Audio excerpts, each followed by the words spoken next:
تبارك الذي نزل الفرقان على عبده ليكون للعالمين نذيرا. اللهم صل على محمد وعلى آل محمد كما صليت على إبراهيم وعلى آل إبراهيم إنك حميد مجيد. اللهم بارك على محمد وعلى آل محمد كما باركت على إبراهيم وعلى آل إبراهيم إنك حميد مجيد. نبی کریم صلی اللہ علیہ وسلم د مکی دور د حالاتو تذکره دا. نبی صلی اللہ علیہ وسلم مصعب بن عمیر رضی اللہ عنہ مدینه منوره ته تبلیغ د پارا د دعوت د پارا مدینه منوره ته لېږلو او دا غزګي د خلکو سره ملاقاتونه وشول او د مدینه اکثریت خلک مسلمانان شو. د سعد بن عباده رضی الله عنه د مصعب بن عمیر د وینا په نتیجه کې او دعوت په نتیجه کې مسلمان شولو. د قبیله سردارو دا فورا لاړل خپل قبیله ته خلک یې راغونډ کړل او خلکو ته ویل څنګه سړی یم در پکې. هغه ویل سیدنا زموږ سردار یې مشر یې او موږ کې شریف سړی ښه سړی. سعد بن عباده ورته ویل زما ستاسو خبرې بند، ما ستاسو سره خبرې کول نور حرام دي، ګناه ده. خلکو ورته ویل چې ولې موږ سره ستا خبرې منع دي او خبرې حرامې شولې. نو سعد بن عباده رضی الله عنه د خپل ایمان تفصیلات ښودل ورته چې ما ایمان قبول کړی او تاسو ایمان نه دی قبول کړی. نو بیا د سعد بن عباده خلکو له دعوت ورکړلو. د قبیلې ټول خلک ورسره مسلمانان شو ما سوا د یو مشر کس نه. ځکه ځینې وخت کې چې انسان دا ټول عمر په یو طریقه باندې تیر کړی او هغه پوخ عمر ته د مشرانو سوچ فکر بدلول به ډېر ګران وي. یو مشر کس هغه به کې ایمان را نه وړلو او نور تقریبا د قبیلې ټول خلک مسلمانان شو. او دغه مشر کس چې بیا د احد په موقع باندې چې نبی علیه السلام احد جنګ ته تللو په هغه وخت کې ورته ایمان ور نصیب شولو. بیا د احد په جنګ کې شهید شوی و. نبی علیه السلام به د هغه متعلق به ویل دا هغه فرد دی چې اجر او دغه عمل ډېر کم دی، صرف ایمان یې راوړی دی، یوه سجده هم نه وه کړې، خو الله تعالی به له اجر ډېر ورکوي، جنت به له الله پاک ورکوي. نو د مدینې منورې اکثریت خلک چې دی تقریبا مسلمانان شو ما سوا د دریو خاندانونو نه چې د هغه دریو خاندانونو مشر شاعر و او خلکو په هغه زمانه کې د شاعر خبره ډېره منودله او شعر به خلکو خوښولو. د شعر طرف ته به د خلکو رجحان او خلک به پوهېدل هم.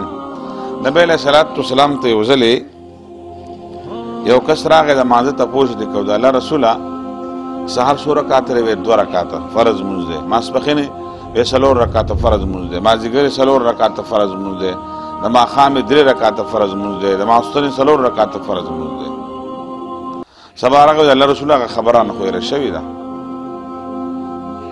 سبا د الله رسول بیا ښودل د سهار 2 رکعته لمونځ دی، د ماسپښین 4 رکعته دی، مازدیګر 4 رکعته دی، ماښام 3 دی، ماسپښین 4 دی. بله ورځ راغی بیا ته هېره شوې وه. د نبی علیه السلام سره مسلمانان به ناستو.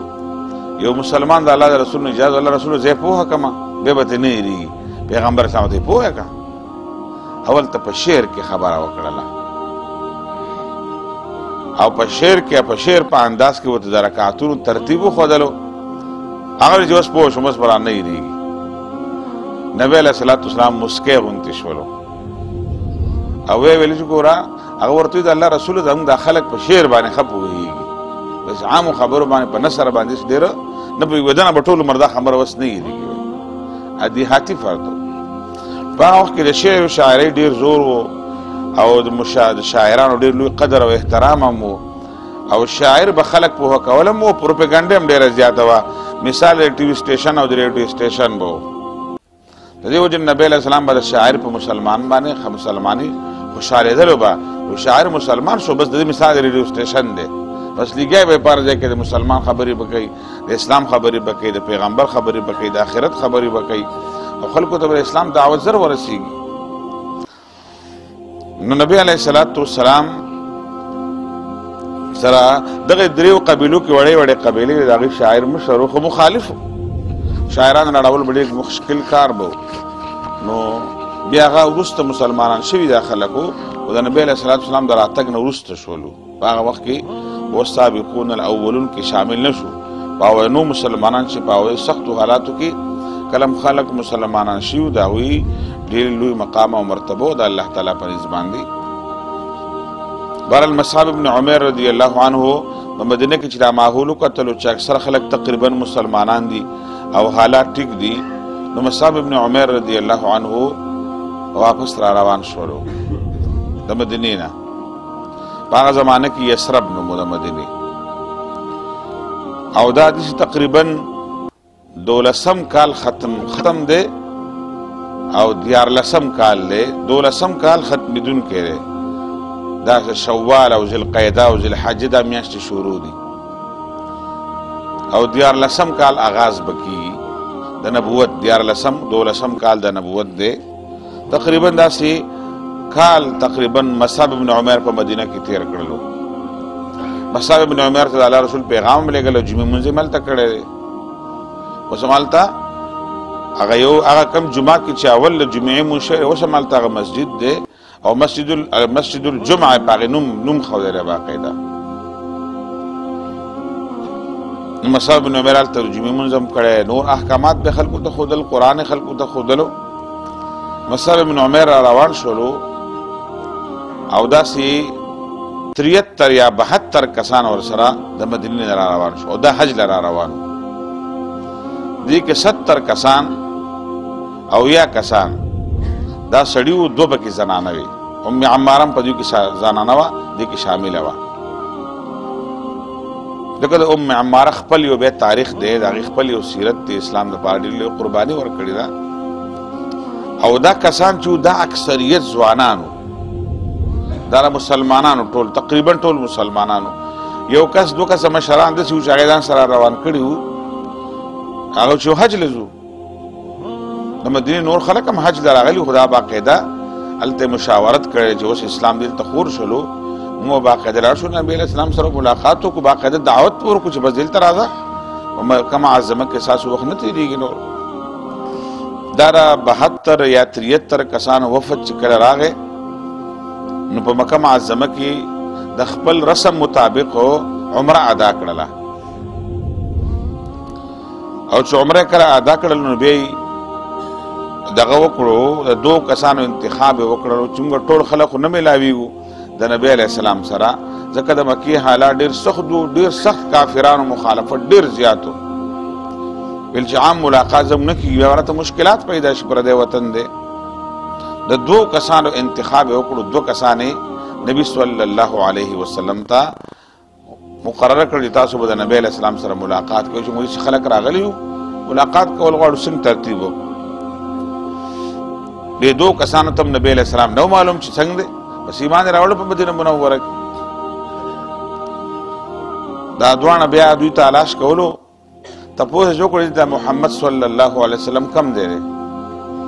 خلکو ته ویل عباس پیژنې ویل او هغه عباس خاطر ویناسته عباس رضی الله عنه کې مسلمان نو د خپل تر خوا د ناست دا دوانه کسان لاړل او ملاقات ور سره وکړلو نبی علیه السلام سره څنګه دومره کسان راغلیو همغه باقاعده تاسو سره ترتیب جوړول غواړو څه خبره کول غواړو گفتگو کول غواړو او مصعب ابن عمر رضی الله عنه په دې خلکو کې راغلو هغه باقاعده راپورټ پیش کړ الله رسول ته پټ چې تقریبا د مدینه خلک تقریبا زیات خلک مسلمانان شو نبی علیہ السلام ډیر زیات خوشاله او د مدینه حالات سازگار دي دومره خلک راغلیم دي را سره نبی علیہ السلام هغه ته ویلو چې ملاقات به ان شاء الله د حج په موسم کې کوو تاسو خپل ترتیب خپل جاری ساتئ او د شپې ملاقات به زمونږه روزه انتخاب وکړلو چې کم وړوکی شیطان چې ورته موږ وایو جمره عقبة الاولا یا جمره اولا اولنې چې کوم شیخ بار الله یو بل ته نږدې دي دغه ځای انتخاب وکړو دلته به ملاقات کوو او دلته چونکې دا مخکې غر و دلته یو جوور ځای و پرې څوک هم ونږدي نبی علیه السلام هغوی ته ویل دقلته به د شپې ملاقات وي پلانکۍ شپه باندې ایام التشریق کې به انشاءالله ملاقات کوو دا چې د اختر د ورځې نه پس کوم ورځې راځي ته ایام تشریق وایي بهرحال دوی به انتظار کولو خلک حج ته لاړل عرفات کې هم خلکو حکم ادا کو مزدلفې شپې تېره شوله او د مینا د شپې آغاز وشولو نبی علیه السلام سره خو رابطه پسې طریقه به دوی کوله نبی علیه السلام ځان سره عباس رضی الله عنه بولی دې پاڼې دا غیر مسلم و هغه وخت کې نه مسلمان شوی او خیرخوا و د مسلمانانو بدخوا نه و او ابو بکر صدیق رضی الله عنه باقی دوی په حج کې نه دي شریک نبی علیه السلام دغه جمراتو طرف ته چې کله لاړلو نو دوی باقاعده په خپل منځ کې ترتیب وکړو دا تقریبا ټول نوجوانانو او دوی ویلو چې زموږ د خپل کم مشران دي د مدینې نور خلک هم دنیا حج له راغلي ویل چې زموږ دا کم مشران دي دا چې د شپې کله اوده شي دوی په خوا کې اوده شي خپل مقاماتو کې د شپې په دومره ټیم 2 حصې تېر شي په 3 حصې کې به راپاسو او ورو به راځئ قلاره چې شور شغرب هم جوړ نه شي څوک را باندې پوهه نه شي همدقه شان وشول چې ایام تشریق رالل د شپې دوی دا د شپې 2 حصې تېرې شولې او 3 حصې شروع تقریبا د مینا ټول تقریبا خلک ودو نو بیا دوی په قلاره یو کس را روان شولو او په عربو کې یو مرغه دی هغه ډېر په قلاره باندې تلل کوي څوک نه خبروي د هغې مرغۍ او دغه مرغه غوندې مثال ورله بیا سیرت نګار وکړي چې هغه مرغه په شان دي داسې آرام سره لاړل غونډ شروع غونډېدل نبی علیه السلام ته غونډ شو نبی علیه السلام سره ابوبکر صدیق او عباس رضی الله عنه ترې و هلته چې لاړل او تقریبا ټول مسلمانان ورته غونډ شولو ځینې کسان داسې خیرخواهۍ والا خلک وو ښه خلک وو دې ځوانانو مسلمانانو د مدینې ځان سره هغه به کې راپاسول چې راځئ یو اهم ملاقات در باندې کوو په چا کې د ایمان خیر کتلو چې دا خیر ښه خلک دې خبره به ومني راله نبی علیه السلام سره ملاقات وشولو چې کېناستل نو خبرې عباس رضی الله عنه شروع کړلې او عباس یې ترو نو هغه ورته د مدینې خلکو ته وویلو ویل خبره واورئ زما ول ویل که زمونږ مخ وراره دی زمونږ ورسره که مسلمانان یو که ورسره نه یو او ټول خلک مخالف دی خلک ورته تکلیف ورسوي نو موږ یې د بچاو کوشش کوو زموږ د بنو هاشم قبیله هم کوشش کوو چې څوک یې منډ نه کړي تکلیف موږ بس حفاظت کوو څه نڅه خو دا درته وایم چې هسې نه تاسو دا بوځئ او سبا یې په لاره کې پرېږدئ د حمایت نه دستاربردي کېږئ نو بیا به تاسو وسې حمایت مه کوئ مه بوځئ بیا مدینې ته او په دې خبره پوهه کړل چې تاسو ګورئ دا پیغمبر تاسو دعوت ورکوئ او تاسو دا بوځئ ځان سره مسلمانان شوي تاسو نو که دام بوتلو د ټوله دنیا جنګ ته ملا تړل دي نو سوچ به وکئ هسې نه دي سبا له ټول د تختې نو د هغې نه ښه خبره داره بس اوس نه پرېږدوئ بیا بوځئ بس مونږ چې څه کوو دلته خپل طریقې به حفاظت کوو د حفاظت په تاسو باندې به لازم وي د حفاظت به کوئ د نګراني به کوئ دا نه څوک منډ نه کړي څوک دې ونه وهي څوک یې بېزتي ونه کړي د عباس رضی الله عنه خبرې چې کله ختمې شولې نبی علیه السلام خاموش و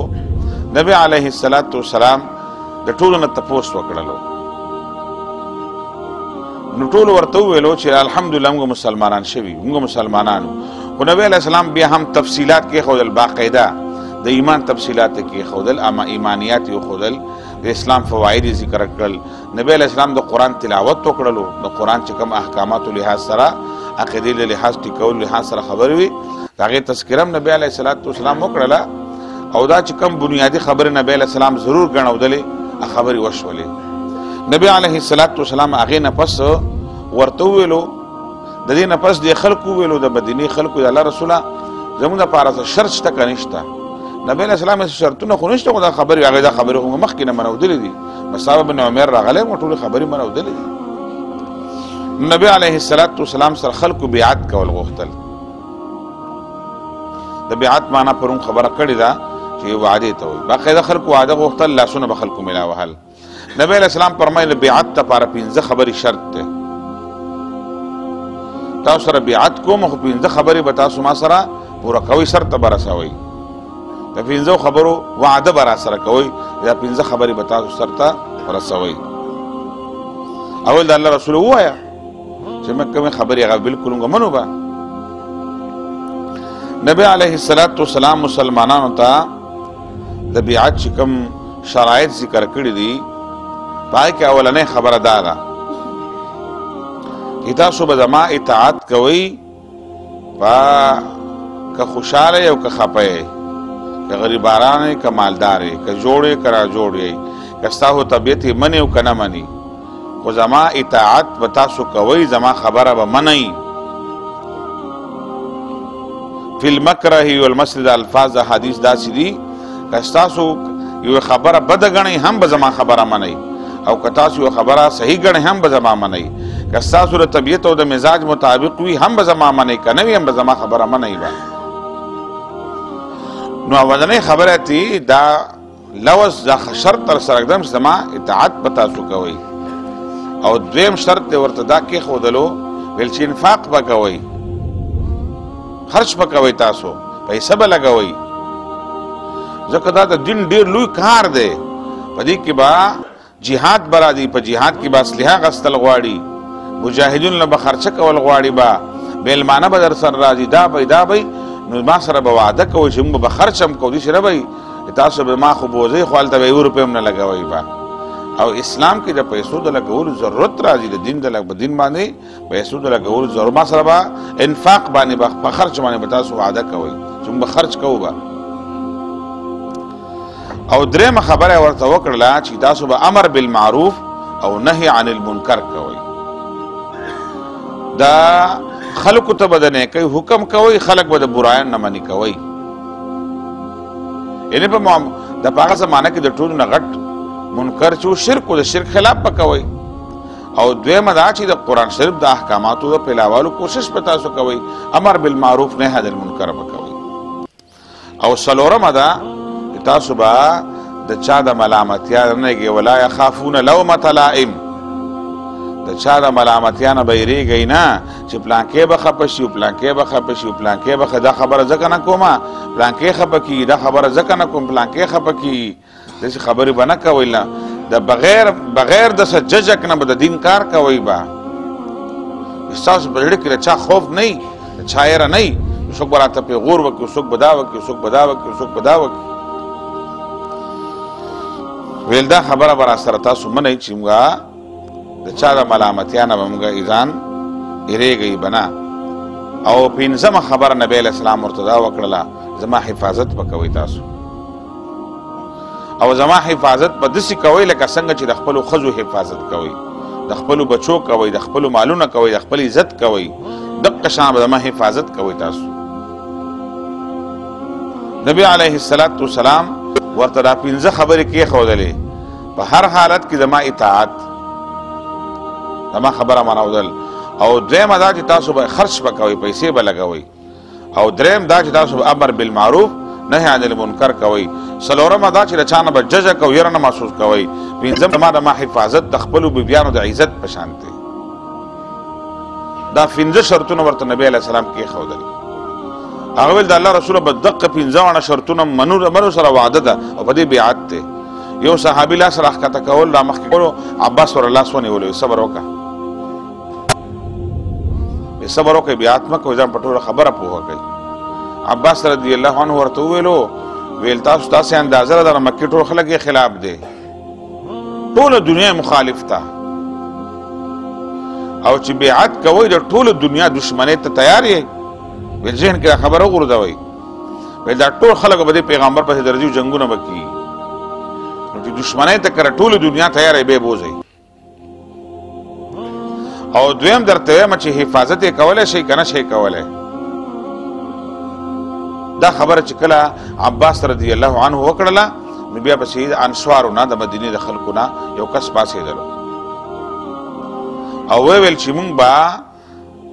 د نبی صلی الله علیه وسلم باندې ایمان راوړی مونږ مسلمانان شوي یو مونږ به د خپلو بچو نه د خپلو مالونو نه د خپلو بیبیانو نه زیات د حفاظت خیال به ساتو به په دې کې چې دا یو فرد خبره کوله یو انصاري صحابي به کې بیا پاڅېدلو او هغه خپل انصار د مدینې خلک مخاطب کړل چې تاسو ته وایم تاسو خو دومره اوږده خبر را روانه کړې ده پیغمبر شرطونه کې ایښودل ترې هم خبرې کوي ته هم خبره کوې شعوري طور ذهنن طور تیار دی خبرو ته خپل فرد ورته پاڅېدلو چاسو د نبی علیه صلات وسلام بوتلل عام یو فرد نه دی بوتلل ته یو دنیا جنگ ته ځان تیارونکی نو مرګرو ته وویل که دې خبره ته موږ ټول تیار یو نو بیا به بیعت کوو ټولو مرګرو ورته وویلو ویل دې خبرو ته موږ تیار یو او نبی علیه صلات وسلام ته وویلو د الله رسول زموږ دا تا سره به وعده موږ تا سره راغلي دعوت درکو مدینې ته راځه موږ سره وعده ده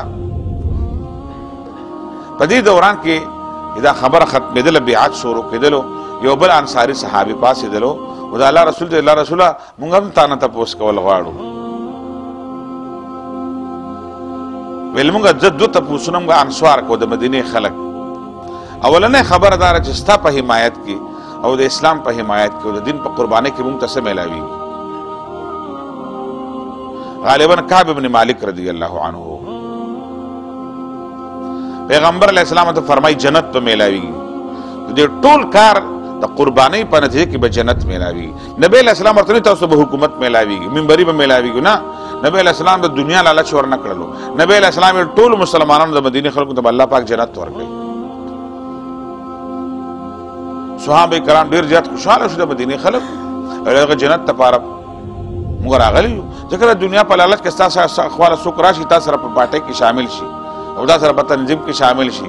او نن زنده‌باد د خو سبا له دغه کار راغی خپل مقصد نه کیږي بس په پارټۍ خلک پرېږدي بلې پارټۍ پاکستان کو ګورئ کنه نن خلک په پارټۍ کې سبا بلې پارټۍ کې بل پارټۍ کې کله سره جنډه لګولي بل شنه جنډه لګولي بل تور جنډه لګولي دغه دا لالچ سیاست تدم په وطن کې څوک شرط چاته نوکری ملاويږي ګیس ورته لګي او بو ورته لګي کوڅه ورته بخي بس د مفادات او سیاست ته په وطن کې خلک ځکه د قوم غر کم دی سړی به 1500 روپۍ باندې اوټ خرچ کړي 200 روپۍ اوټ باندې خرچ کړي او ټول مردغه جاړي بن پیغمبر علیہ السلام له دنیا خبره نه آخرت خبره جنت په الله پاک درکې هغه ولته دویمه خبره انصار ورته دا خبره تپوس کو چې که اسلام او دین غالب شي د الله رسوله نو واپس به مکه معظمه ته راځي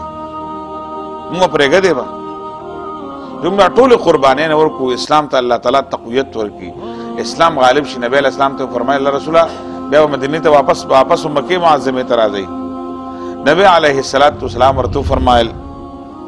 تاسو زموږ دین په بنیاد باندې حمایت کوئ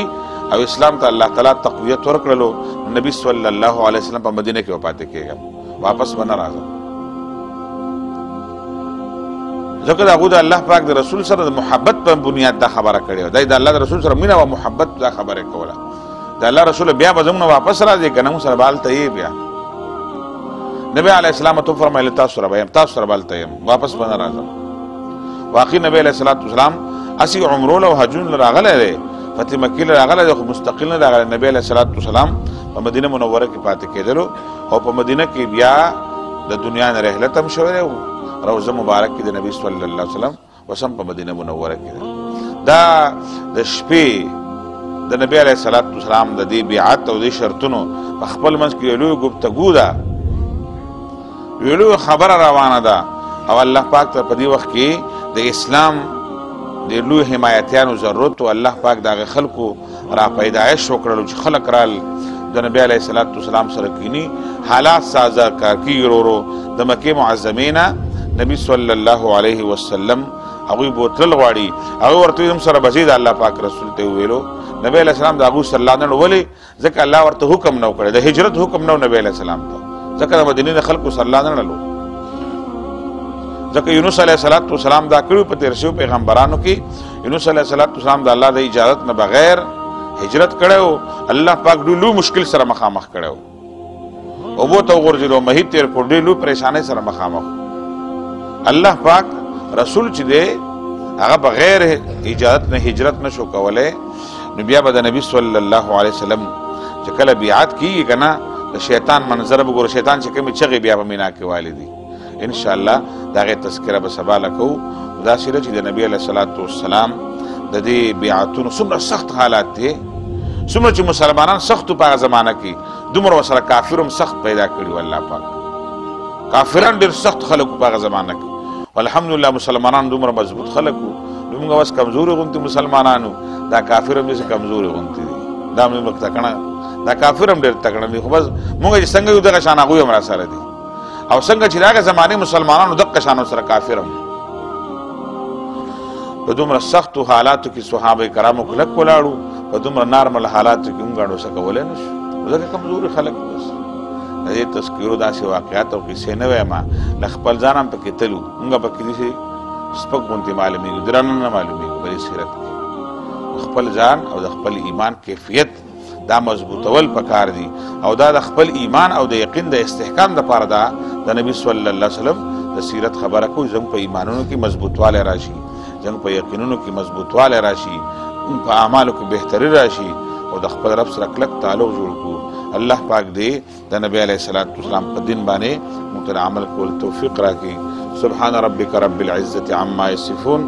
وسلام علی المرسلین والحمد لله رب العالمين نور على مر الزمان تألقا وأضاء للدنيا طريقا مشرقا وهدى من الرحمن يهدينا به للصالحات وللمكارم والتقى نور على مر الزمان تألقا